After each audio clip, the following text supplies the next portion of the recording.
outros exemplos. Pastores que cuidavam de ovelhas, de bois, sei lá. Como é que essa gente ia dar conta de parar tudo, lavar? Gente que trabalhava na roça, sem poder voltar para casa na hora de comer alguma coisa.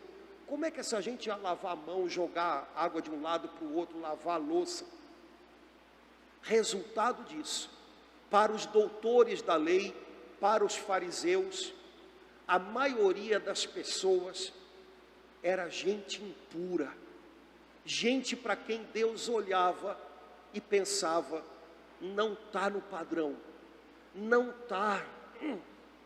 E os fariseus, por sua vez, passavam a vida angustiados, querendo fazer tudo para estarem, nos trinques com Deus. O problema é que sempre se corria o risco de errar na hora de fazer um negócio desse. Quando acabou o dia, eles foram conversar com Jesus. E a primeira coisa que eles perguntaram não foi, e aí Jesus, como é que você está? Ou então, e aí Jesus, conta pra gente, de onde é que você vem?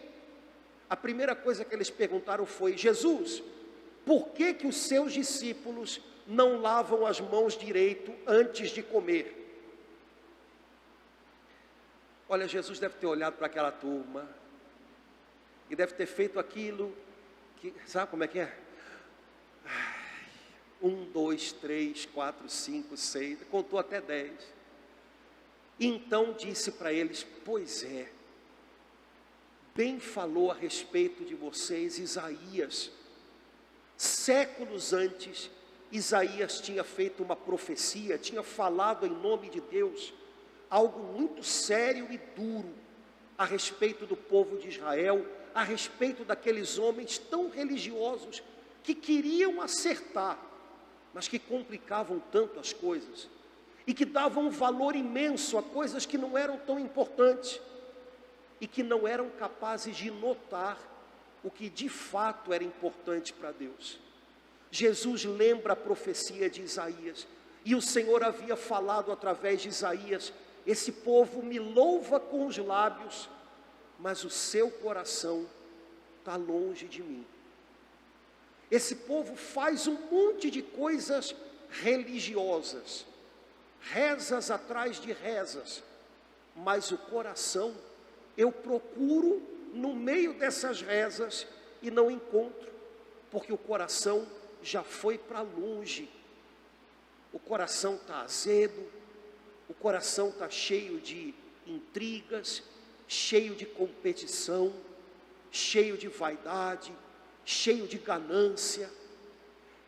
O Senhor disse através de Isaías, eu escuto as rezas de vocês, os cantos de vocês, eu vejo as coisas que vocês fazem, mas eu procuro o coração de vocês e não encontro. Irmãos, se o evangelho de hoje fosse só uma história sobre coisas de 2000 anos atrás, ele ia interessar pouco para a gente, a não ser quem por profissão tem que se interessar por essas coisas. Mas o evangelho de hoje fala de coisas que estão muito reais aqui dentro e no nosso meio. Quem sabe o Senhor hoje também não poderia dizer para a gente, eu escuto tantas rezas, mas quando eu procuro o coração de vocês eu não encontro. Eu vejo vocês fazendo tantas coisas, mas quando eu procuro o coração de vocês, ele está longe do meu. Quem sabe a queixa do Senhor não mudou tanto assim, do tempo em que Jesus caminhou aqui sobre a terra, para agora. O Senhor Jesus então diz para aqueles homens, olha, vocês não entenderam ainda, né? Que o que torna o coração do homem impuro, que o que faz o coração do homem se afastar de Deus, o que faz o olhar de Deus para o coração do homem ser o olhar de um pai sofrido que não encontra o seu filho, não é o que vem de fora e que vocês põem para dentro quando comem. O que faz o coração do homem impuro é o que ele deixa crescer no seu coração, e permite que em algum momento saia do seu coração. Isso é o que torna o homem impuro. Isso é o que pode perder a alma de alguém. Não é aquilo que vem de fora para dentro. Por exemplo, eles pensavam, a comida pega com a mão suja. Mas é aquilo que, sem a gente notar, a gente dá permissão para que cresça dentro da gente. E igualmente, sem que a gente note, num dia em que a gente está fragilizado, ou num dia em que a gente está no limite, a gente permite que, exploda e saia de dentro da gente. Isso pode perder a nossa alma. Irmãos, aqueles homens estavam perto de Jesus, olhando para as mãos dos discípulos, para ver se elas estavam sujas.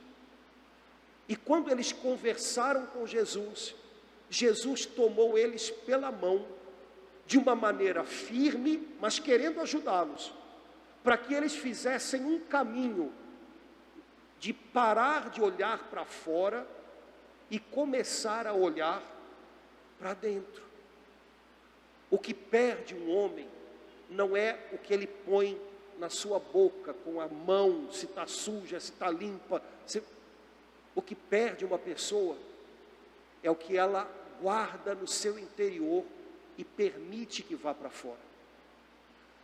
E aí Jesus cita uma lista de coisas que começam no coração da gente. Até quando a gente tenta dizer que as pessoas é que causam isso na gente, no fundo a gente sabe que não é assim. Porque é a gente que deixa que essas coisas venham aqui dentro e se instalem. A lista não tem nomes muito bonitos, mas a lista é boa, porque Jesus dá nome aos bois. E isso também ajuda a gente. Jesus disse assim, é de dentro do coração humano que saem, vamos lá, más intenções, imoralidades, roubos, assassínios, adultérios, ambições desmedidas, maldades, fraudes, devassidão, inveja, calúnia, orgulho, falta de juízo. Todas essas coisas saem de dentro e são elas quem tornam o homem impuro. Irmãos, a ajuda que o Senhor Jesus deu aos doutores da lei, Ele dá para a gente também. Quando Jesus entra na nossa vida, em primeiro lugar, Ele nos ajuda a olhar um pouco menos para fora, olhar um pouco menos para as mãos sujas de quem está do nosso lado e olhar um pouco mais para dentro da gente mesmo. Quando Jesus entra na nossa vida, Jesus ajuda a gente a conhecer um pouco mais de nós mesmos, olhar um pouco mais para nós mesmos. Os doutores da lei olhavam para as mãos das pessoas para ver se elas estavam sujas e reclamavam, como se, afinal de contas, eles estivessem exigindo alguma coisa certa. Mas no fundo, o coração deles estava cheio de julgamento, estava sem juízo, porque eles não entendiam o que de verdade era importante. E por isso eles olhavam para as pessoas com um olhar tão negativo. Quando Jesus entra na nossa vida, a gente olhar para ele. E aí, a primeira coisa que Jesus nos ajuda é sermos libertos daquela impressão de que nós podemos julgar os outros, porque afinal de contas nós somos gente boa. E afinal de contas, nós estamos indignados com os erros dos outros.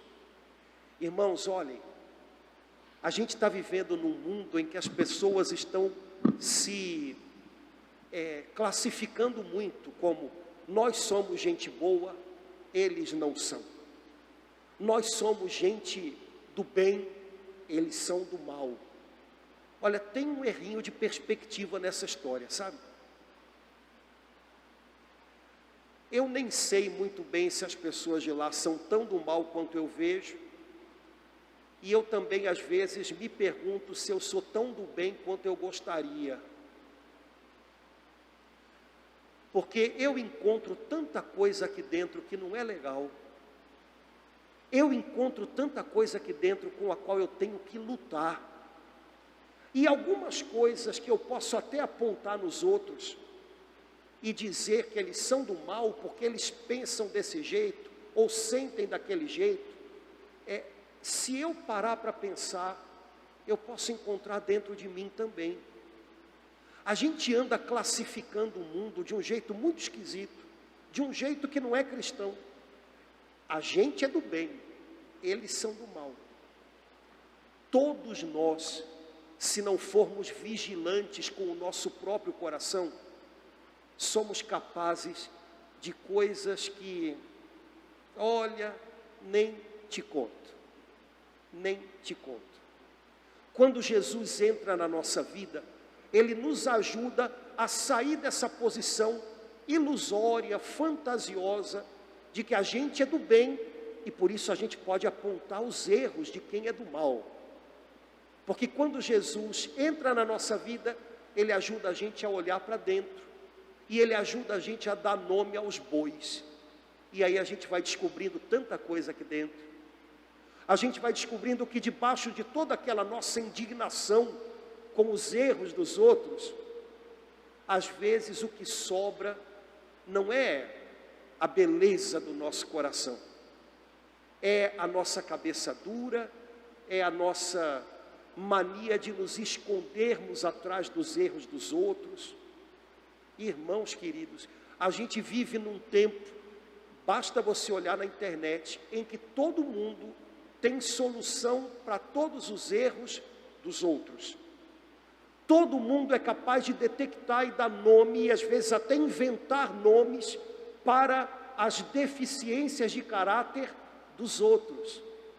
E ao mesmo tempo, a nossa geração, que é tão boa de detectar problemas nos outros, é uma geração de cegos para si mesmos. A gente sempre acha que tem razão, a gente sempre acha que está na posição certa, a gente sempre acha que é do bem. Olha, não quero te enganar não, mas era nesse lugar que Jesus encontrava os doutores da lei. Eles achavam que eles eram do bem. E olha, eu acho que quando Jesus ajudou eles a entrar no interior, eles levaram um susto.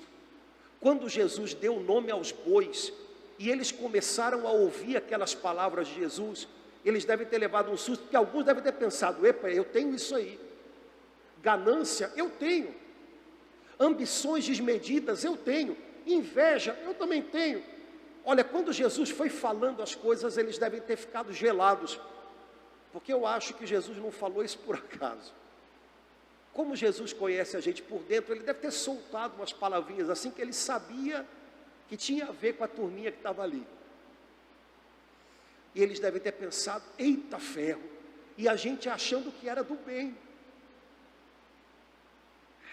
Irmãos, olhar para dentro, pelo amor de Deus, saia um pouco dessas brigas de internet nas quais a gente põe 10.000 rótulos com todos os xingamentos piores do mundo na testa dos outros, e a gente aponta o quanto os outros são do mal, porque isso embaça a visão da gente. Às vezes é uma ótima maneira de esconder o que em nós está quebrado, está impuro, é colocar em evidência o erro do outro. Aí a gente se esconde atrás do pecado do outro. Aliás, olha, quero dar para você uma dica hoje. Se você quiser esconder o seu pecado, não tem lugar melhor do que o pecado do outro. Há muitos anos atrás, eu já contei isso aqui, eu vou contar agora na internet. Isso é que é confissão pública, o resto é conversa, né? Há muitos anos atrás, quando eu era padre novo, imagina, já tem bastante tempo, tinha explodido essa coisa de pessoal gravar CD, tinha explodido o Padre Marcelo e tal, então estava essa coisa, as igrejas cheias, o pessoal cantava, gostava de cantar e tal, foi um momento gostoso. Mas, uma vez eu estava no grupo de oração, do qual eu fazia parte naquela época, e eu sempre no grupo de oração, estava à frente com o pessoal do núcleo do grupo, e a gente orava, e a gente fazia tudo do jeitinho que tinha que ser. Um dia, chegou um padre vindo de fora do Rio, que tinha lançado um CD naquela época, e pediu para cantar uma música ou duas com o povo, para o povo conhecer o trabalho dele e tal. Tá legal, padre, tá legal. Então começou aquele grupo de oração, o padre foi para frente, pegou o microfone, cantou a primeira música, e eu estava, amém, amém. Cantou a segunda, eu já estava, amém. Quando ele cantou a 15ª, e acabou o grupo de oração, olha, estava todo mundo feliz dentro da igreja, todo mundo acabou o grupo de oração, menos eu. Eu estava, olha, eu por dentro, paradinho, sabe, com aquela cara de piedoso, né? Madeira de meu tava. Isso aqui hoje não foi grupo de oração, né? Isso aqui hoje foi um show do Canecão, né? Isso, olha, como é que pode cantar 15, 20 músicas, não orou, não pregou a palavra, e não sei o quê, e eu estava tão indignado com aquilo, como é que pode, não sei o quê. Acabou o grupo, todo mundo foi embora, sorridente, cantando, balançando, e eu fui embora, estou indo, gente. Fui pegar o táxi para algum lugar, era lá em Copacabana. Quando eu fui atravessar a Nossa Senhora de Copacabana, o Espírito Santo falou, pois é, você está indignado, né? Eu falei, estou, Espírito Santo, estou. Absurdo, essa cantoria toda, me senti numa boate, e não sei o que. E aí eu fui andando, eu ia, para pegar o táxi do outro lado, e aí ele, mas olha, eu posso dar o nome certo para a sua indignação, porque não é indignação. Eu falei, claro, não. Eu falei, posso mesmo? Pode, fica à vontade. Ele, pois é, você está morrendo de inveja. Porque o padre cantou, porque todo mundo olhou, porque todo mundo ficou feliz, e você ficou ali no seu canto. Você não conseguiu nem curtir a felicidade dos outros, porque você estava com inveja. Mas, porque inveja é um nome muito feio, você escondeu atrás do nome indignação.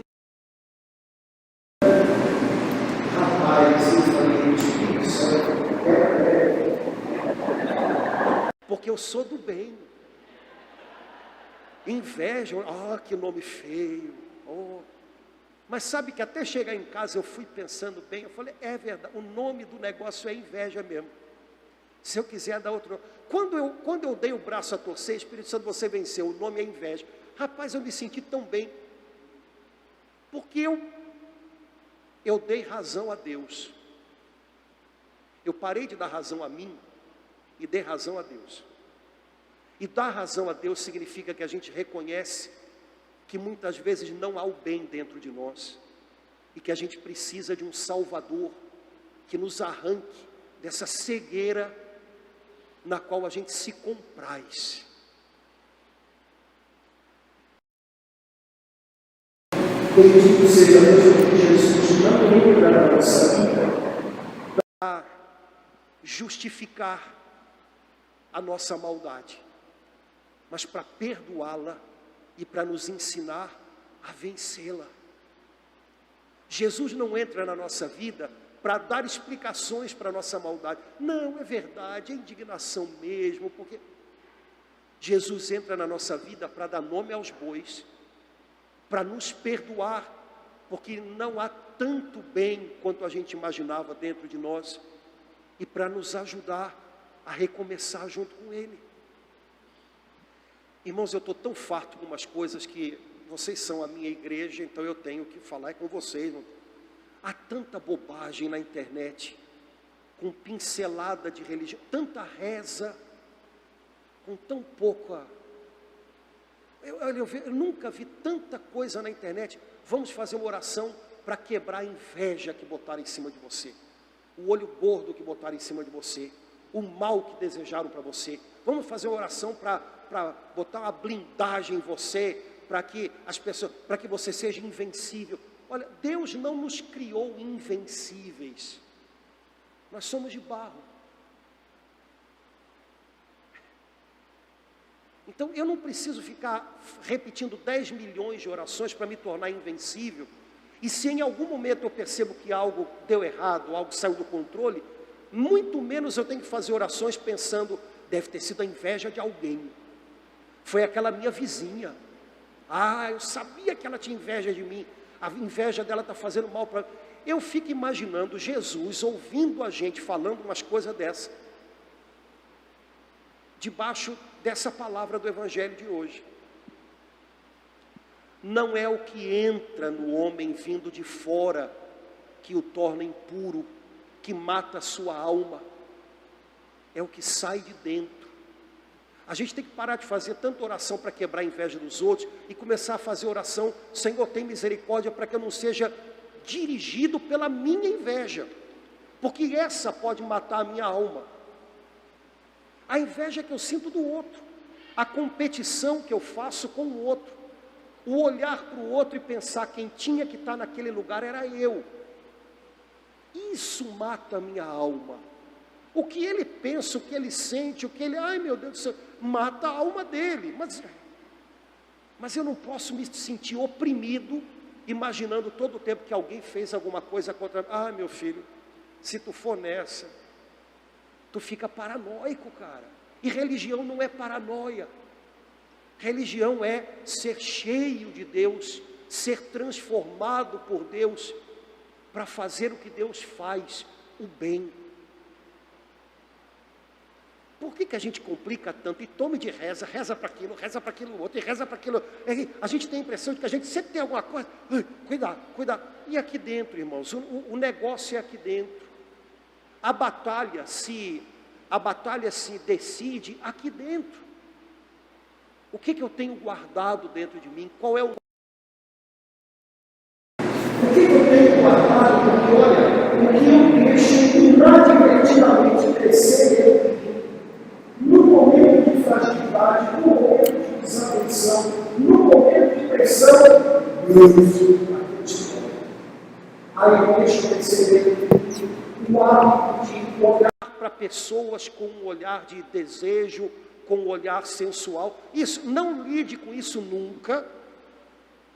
E quando você estiver frágil no seu casamento, ou quando você estiver frágil emocionalmente, veja o que vai acontecer. Basta alguém olhar de volta e acabou. Explode tudo.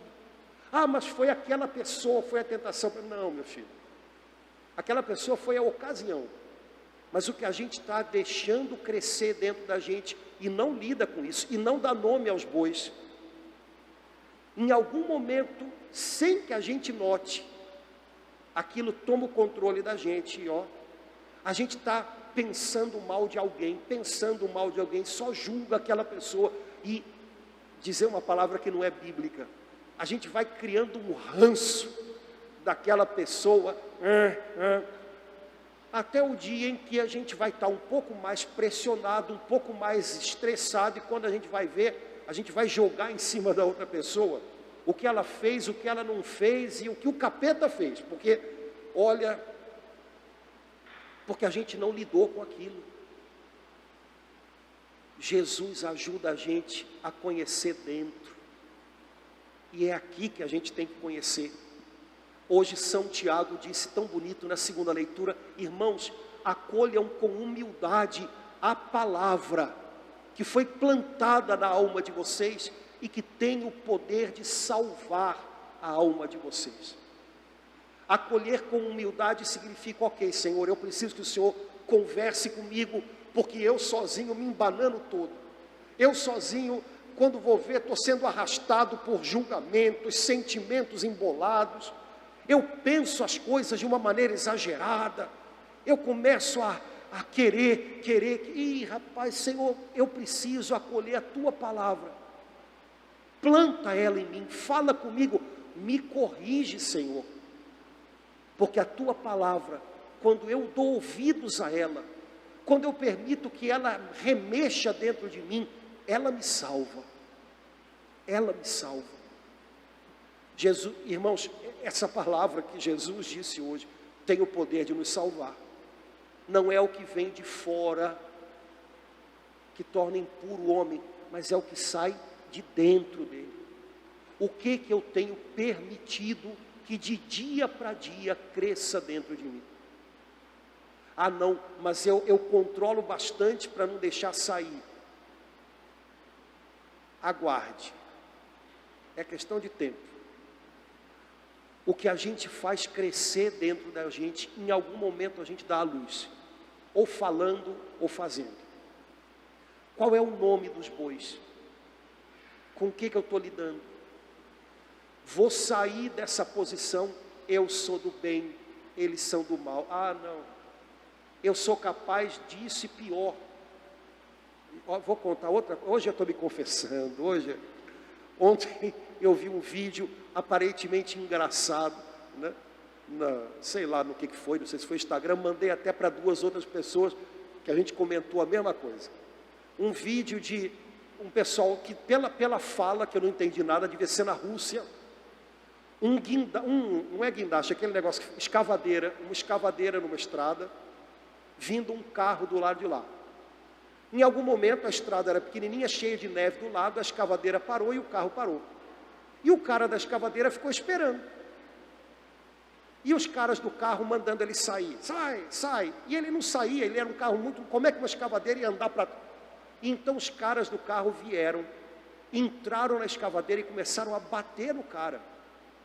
E aí, as pessoas que estavam filmando começaram a gritar, tradução do russo, não façam isso, não façam isso. Os caras vieram então na direção das pessoas que estavam gritando. Nessa hora, o cara da escavadeira, que estava com a porta da escavadeira aberta, fechou a porta, trancou, e com a sua escavadeira foi na direção do carro dos caras. Meteu a escavadeira, arrancou o teto do carro, virou o carro do avesso, e o pessoal começou a gritar, ah, olha lá, e os caras correndo junto do carro, e eu pensei, ai como esse vídeo foi bom,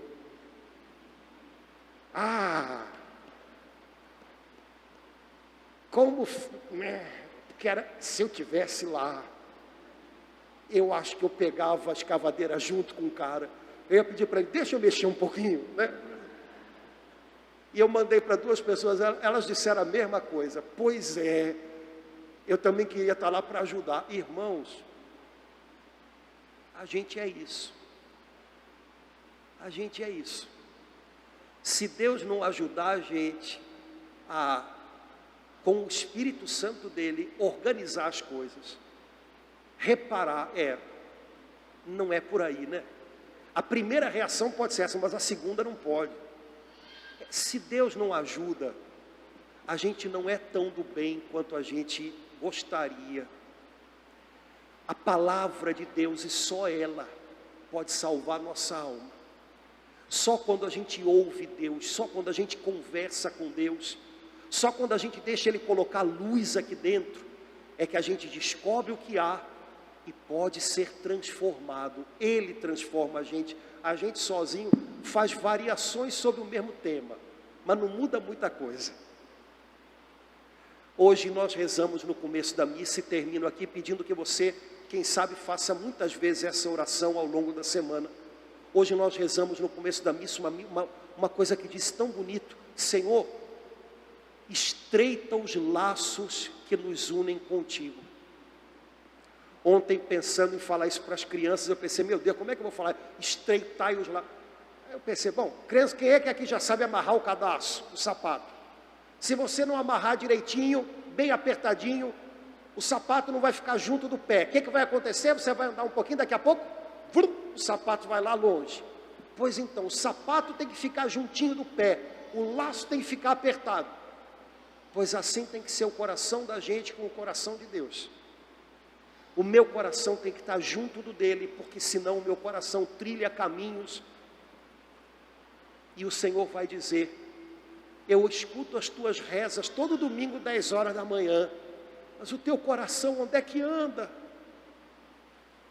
Onde é que anda? Senhor, estreita os laços que nos unem contigo, para que o Senhor possa fazer crescer em nós o que é bom. Olha que beleza! Quando o coração da gente está junto com o coração de Deus, o que tem de bom aqui floresce. Deus amplia o bem que há na gente. Sabe, Deus faz a gente melhorar no bem que a gente carrega. Afinal de contas, não tem só coisa ruim aqui, tem coisas boas, mas para que isso venha à tona, Senhor, me mantenha ali juntinho de ti, porque se eu me perder um pouquinho, eita ferro. Senhor, me faz guardar aquilo que o Senhor me deu. Irmãos, a gente perde muito rápido o que o Senhor dá para a gente. A gente vem à igreja domingo, escuta Jesus falando, e na segunda, se eu marcar com vocês amanhã, segunda, 10 horas da manhã, a gente se encontra aqui de novo e perguntar: o que Jesus falou ontem mesmo? Eu não vou fazer isso, que é para não ficar triste, porque a gente perde. A palavra de Deus é direção segura, e há muitas vezes em que a gente tem a impressão de estar todo dia começando do zero, por um único motivo: a gente se perde porque a gente esquece dele, a gente esquece da direção dele, da correção dele. Um cristão não pode começar do zero todo dia de novo, como se eu tivesse sem nada nas mãos. O Senhor cada dia alimenta a gente, estreita os laços que te unem com ele. Quanta gente nessa pandemia fez isso, e quanta gente nessa pandemia deixou os laços se afrouxarem. Aperta de novo, busca a Deus, lê a palavra de Deus, ora. Tem que lutar consigo mesmo para orar, senão a gente pula fora, a gente está sempre agitado com 1000 coisas. Aperta esses laços de novo, e com certeza o bem que há em nós, Deus multiplica, e o mal que há em nós, Ele vence com a sua palavra e o seu Espírito Santo. Irmãos, que Jesus nos ajude hoje e cada dia a fazer esse trabalhinho que Ele ajudou os doutores da lei a fazerem. Parar de olhar para as mãos do outro, se estão sujas, se estão limpas, e olhar para dentro do coração da gente. É no coração que tudo se faz e se desfaz.